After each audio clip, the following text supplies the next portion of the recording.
ఏంటి 34% బీసీల రిజర్వేషన్ అమలు చేశారు కూటమి ప్రభుత్వం. కానీ వైసీపీ గతంలో వైసీపీ పార్టీ బీసీలకి చాలా న్యాయం చేసింది, రాజకీయంగా ఆర్థికంగా కూడా అన్ని రకాలు కూడా అభివృద్ధి చేసిందని చెప్పి వైసీపీ చెప్పింది. ఏది నిజం అంటారు, ఏది వాస్తవం, ఏం చెప్తారు మీరు? వాస్తవంగా నా పేరు పట్నాల హరిబాబు విశ్వకర్మ, ఆంధ్రప్రదేశ్ బీసీ సంక్షేమ సంఘం రాష్ట్ర అధికార ప్రతినిధి, తెలుగుదేశం నాయకులు.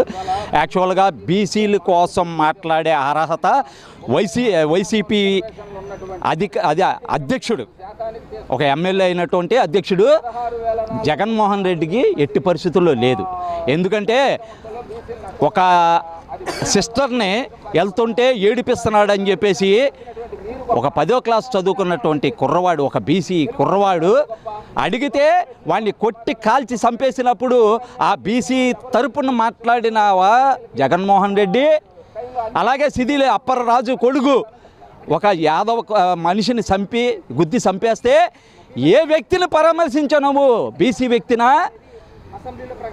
చంపేసినటువంటి వ్యక్తిని వెళ్ళి జైల్లోకి వెళ్ళి నువ్వు పరామర్శిస్తావా? నువ్వు బీసీల మీద ఉన్నట్టువా? బీసీ అంటే చంద్రబాబు నాయుడు గారి ప్రభుత్వంలో, కూటమి ప్రభుత్వంలో 83 నుంచి ఈ రోజు వరకు బీసీలకు అండగా ఉన్నది ఒక తెలుగుదేశం పార్టీ మాత్రమే. భవిష్యత్తు తరాలు ముందుకెళ్లాలన్నా, బీసీలు ఎదగాలన్నా ఈ రోజున తెలుగుదేశం పార్టీ అధ్యక్షులు ఒక బీసీ. నువ్వు ఇవ్వగలవా? బీసీ 151 మంది ఎమ్మెల్యేలు ఉన్నప్పుడు నీ 151 మంది ఎమ్మెల్యేల్లో ఎంతమంది ఎమ్మెల్యేలు బీసీలు ఉన్నారు, మినిస్టర్లు ఉన్నారు? ఈ రోజున 164 మంది ఉన్న కూటమి ప్రభుత్వంలో 164 మంది ఎమ్మెల్యేల్లో ఎంతమంది బీసీలు ఎమ్మెల్యేలుగా ఉన్నారు, మినిస్టర్లుగా ఉన్నారు? అది గమనిస్తే మా బీసీలకు పూర్తి అవగాహన ఉంది. మా బీసీలను ఎవరిని మోసం చేసే పరిస్థితి అయితే ఉండదు. బీసీలను అనగా తొక్కావు కాబట్టే నీకు 11 ఇవ్వటం జరిగింది. గత ప్రభుత్వంలో బీసీలకి నామినేట్ పదవులు ఇచ్చారు, 120 కార్పొరేషన్లు పెట్టిన ఘనత వైసీపీ అని చెప్పి వైసీపీ చెప్తారు. అంటే రాజకీయంగా అభివృద్ధి చేసింది, రాజకీయంగా చేతనిచ్చిందంటే ఎవరంటే ఏ పార్టీ అని చెప్తారు? అదే యాక్చువల్గా ఏంటంటే అతను కార్పొరేషన్లు ఇచ్చాడు, 64 బీసీ కార్పొరేషన్లు. ఒక్కొక్క కులానికి ఒక్కొక్క జీతగాడిని పెట్టారు, ఒక్కొక్క కులాన్ని ఒక్కొక్క జీతగాడిని పెట్టాడు. కానీ వాళ్ళకి ఏ మాత్రం కూడా ఆ కార్పొరేషన్కి ఒక్క నయా పైసా ఇచ్చినటువంటి సందర్భం కూడా లేదు.